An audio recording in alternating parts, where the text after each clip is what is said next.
English. अब हम बात करते हैं अपने कॉमर्स सब्जेक्ट की। तो कॉमर्स में आपने PC1 में आपने अपना फाइनली सब्जेक्ट कॉमर्स रखा है, लेकिन आपको यहाँ पे दिमाग में बहुत कंफ्यूजन हो रही है कि मुझे क्या लेना है। तो आपका मीडियम यदि हिंदी है तो आप हिंदी पढ़ेंगे, यदि आपका मीडियम इंग्लिश है तो आप क्या पढ़ेंगे, इंग्लिश। जैसे कि मैंने बताया हमें बायो के साथ आप क्या कर सकते हैं, केमिस्ट्री या फिजिक्स पढ़ सकते हैं, और मैथमेटिक्स के साथ आप भी इन दोनों में से कोई एक सब्जेक्ट पढ़ सकते हैं। तो ये हो गया हमारा PC1 और PC2। अब आपके जो एक एक सब्जेक्ट है फाइनली कितने नंबर के हो रहे हैं यहाँ पे, 75 नंबर के। तो इसी तरीके से आपका इंटरनल कितने नंबर का हो गया, 25, और एक्सटर्नल हो गया आपका 75, और टोटल हो गई आपका कितने नंबर का हो गया, 100 नंबर का। अब इसी तरीके से हम PC2 की बात करें तो PC2 में आपका जो इंटरनल है वो कितने नंबर का हो गया, 25, एक्सटर्नल 75, और टोटल नंबर 100। मतलब आपका एक एक जो सब्जेक्ट है वो कितने नंबर का हो रहा है, 75 नंबर का।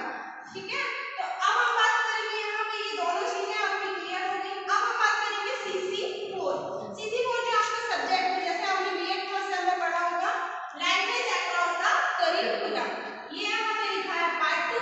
पार्ट 1 आपने B.Ed फर्स्ट सेम में पढ़ा, सेकंड सेम में आपको पढ़ना होगा कि इसी का पार्ट 2 पढ़ना होगा। ठीक है, तो लैंग्वेज अक्रॉस द करिकुलम का मतलब होता है कि पाठ्यक्रम के परे भाषा। तो ये भी आपका पेपर अब यहाँ पे कितने नंबर का बता दिया है, आपका इंटरनल यहाँ पे कितने नंबर का हो गया, 15, एक्सटर्नल कितने का, 35 नंबर का, और टोटल यहाँ आपका पेपर कितने का हो गया, 50 नंबर का। मतलब हम बात करते हैं कि आपकी जो लर्निंग एवं टीचिंग का जो पेपर है टोटल नंबर कितने का जा रहा है, 100 का। फिर ये PC1 जो पेपर है आपका जो सब्जेक्ट है कितने नंबर का जा रहा है, 100। फिर PC2 वो भी कितने का जा रहा है, 100।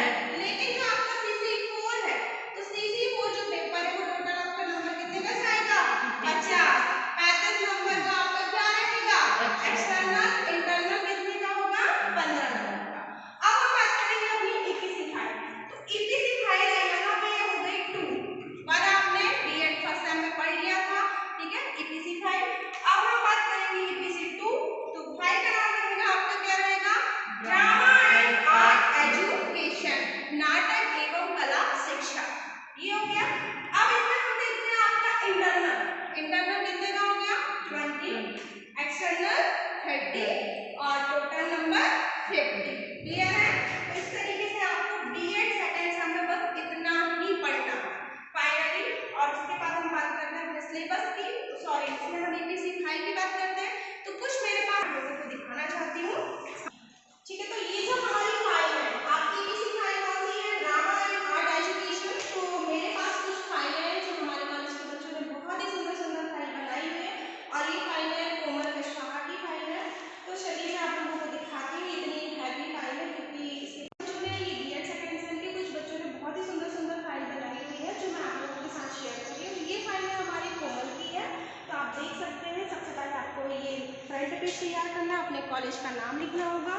फिर आपके पास आता है आपका ये इंडेक्स। इंडेक्स में पूरी एक्टिविटीज़ दी गई हैं कि कौन कौन सी एक्टिविटीज़ आपको करनी है। फिर उसके बाद आप यूनिट फर्स्ट डालिएगा।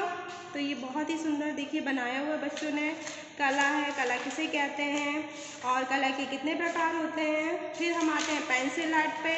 तो बच्चों ने पेंसिल से बनाया हुआ है, कोमल ने बनाया है राधा कृष्ण जो कि बहुत ही सुंदर है। और फिर हम बात करेंगे अपने पेन आर्ट की। तो पेन आर्ट से भी आप देख सकते हैं ये बने हुए हैं हमारे गणपति जी बने हुए हैं।